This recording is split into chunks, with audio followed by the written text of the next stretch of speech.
평안하십니까? 2022년 5월 5일 말씀 묵상 기도와 함께 시작하겠습니다. 우리 함께 기도합니다. 사랑과 은혜가 풍성하신 하나님 아버지, 가정의 달인 5월을 지나며 하나님의 은혜를 구합니다. 우리의 가정들 안에 하나님께서 주시는 그 은혜와 평안이 항상 머물기를 원하고 하나님의 보호하심과 인도하심이 우리의 가정들을 이끌어 가시기를 원합니다. 오늘도 하나님께서 우리의 가정들 또 우리의 일터들을 지키시고 복 내려 주실 줄 믿습니다. 이 시간 말씀을 읽고 들으며 또 기도합니다. 우리에게 은혜 베풀어 주옵소서. 주 예수 그리스도의 이름으로 기도하옵나이다. 아멘.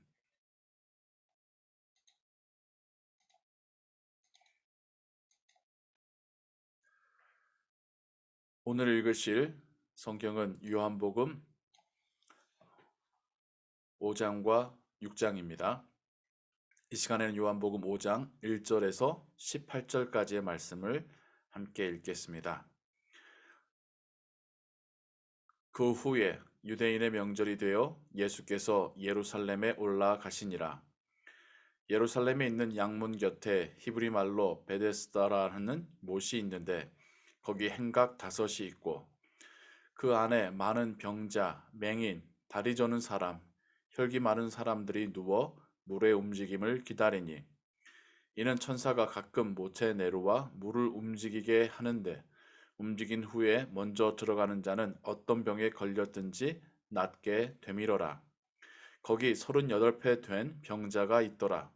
예수께서 그 누운 것을 보시고 병이 벌써 오래된 줄 아시고 이르시되 네가 낫고자 하느냐. 병자가 대답하되 주여 물이 움직일 때에 나를 못에 넣어주는 사람이 없어 내가 가는 동안에 다른 사람이 먼저 내려가나이다. 예수께서 이르시되 일어나 네 자리를 들고 걸어가라 하시니 그 사람이 곧 나와서 자리를 들고 걸어가니라. 이 날은 안식일이니 유대인들이 병 나은 사람에게 이르되 안식일인데 네가 자리를 들고 가는 것이 옳지 아니하니라. 대답하되 나를 낫게 한 그가 자리를 들고 걸어가라 하더라 하니 그들이 묻되 너에게 자리를 들고 걸어가라 한 사람이 누구냐 하되 고침을 받은 사람은 그가 누구인지 알지 못하니 이는 거기 사람이 많으므로 예수께서 이미 피하셨음이라. 그 후에 예수께서 성전에서 그 사람을 만나 이르시되 보라 네가 나았으니 더 심한 것이 생기지 않게 다시는 죄를 범하지 말라 하시니 그 사람이 유대인들에게 가서 자기를 고친 이는 예수라 하니라. 그러므로 안식일에 이러한 일을 행하신다 하여 유대인들이 예수를 박해하게 된지라. 예수께서 그들에게 이르시되 내 아버지께서 이제까지 일하시니 나도 일한다 하시매 유대인들이 이로 말미암아 더욱 예수를 죽이고자 하니 이는 안식일을 범할 뿐만 아니라 하나님을 자기의 친아버지라 하여 자기를 하나님과 동등으로 삼으심이러라. 이것은 하나님의 말씀입니다. 아멘. 예, 우리가 또 잘 아는 요한복음에 기록된 기적의 스토리이지요. 베데스다 연못이 1년에 한 번 이렇게 끓어오르거나 동하게 되면 가장 먼저 들어간 사람이 병이 낫게 된다라고 하는 일종의 전설이 있었습니다. 많은 사람들이 그래서 그 주변에 누워 있었고 예수님께서는 그 중에 38년 된 병자에게 시선이 머물게 되시죠. 예수님께서는 그에게 네가 낫고자 하느냐 물으시는데 병자는 말하기를 물이 움직일 때에 자신을 못에 넣어주는 사람이 없어서 자기보다 다른 사람들이 먼저 내려가 고침을 받는다라고 말합니다. 하지만 후에 보면 예수님께서 그 사람을 만나서 다시는 이러한 중한 병이 생기지 않게 죄를 범치 말라라고 말씀하십니다.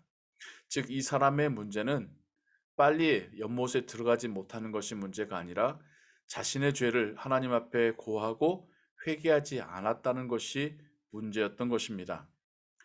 예수님께서는 물에 들어가는 것이 아니라 바로 그 현장에서 말씀만으로 그 사람의 병을 고쳐주시지요. 너의 자리를 들고 걸어가라. 그 사람은 곧 나아서 자리를 들고 걸어갑니다. 그런데 이 날이 안식일이었습니다. 유대인들은 이 병 나은 사람에게 자리를 들고 가는 것에 대해서 따져 묻습니다. 안식일에 해서는 안 되는 노동을 하고 있다는 뜻이지요.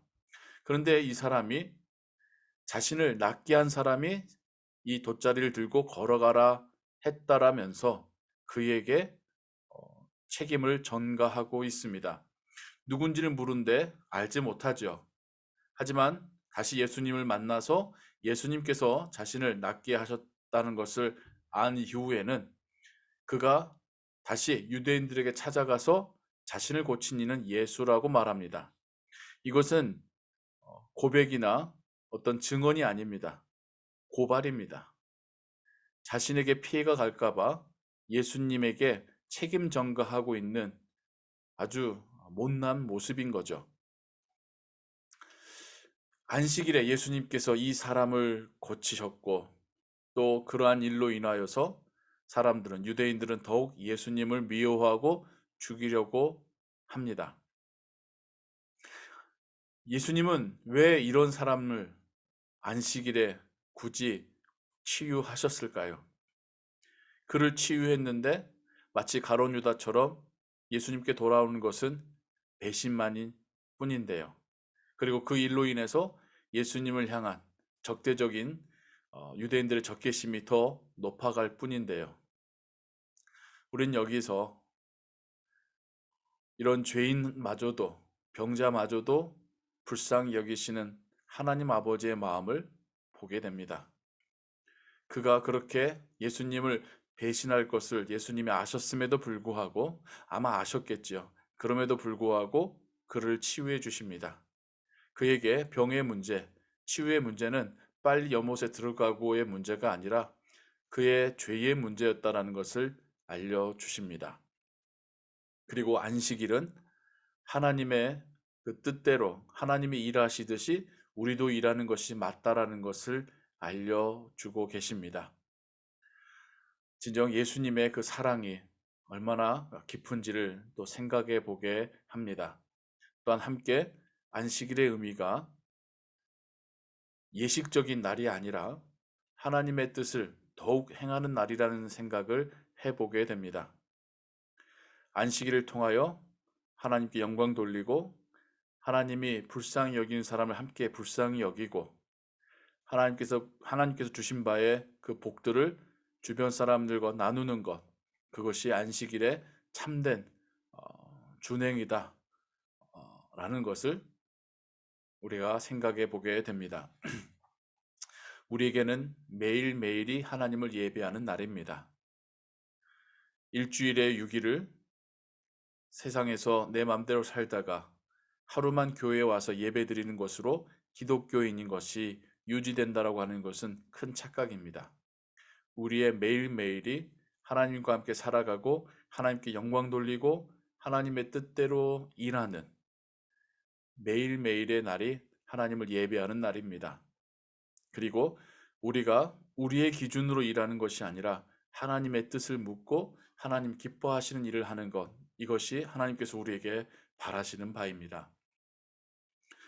우리가 구주로 삼은 구주로 영접한 예수 그리스도, 그분이 가신 길, 그분이 사람들을 불쌍히 여기시고 심지어 이렇게 배신을 당할지언정 은혜를 베푸시는 그 모습을 우리도 닮아가게 되기를 소원합니다.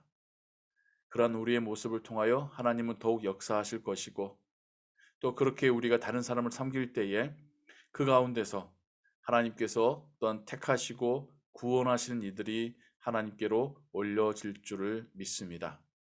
오늘도 우리가 주님 모습 따라 행하는 그런 하루 되기를, 그렇게 할 수 있는 지혜와 용기를 성령 하나님께서 우리에게 주시기를 주님의 이름으로 축원합니다.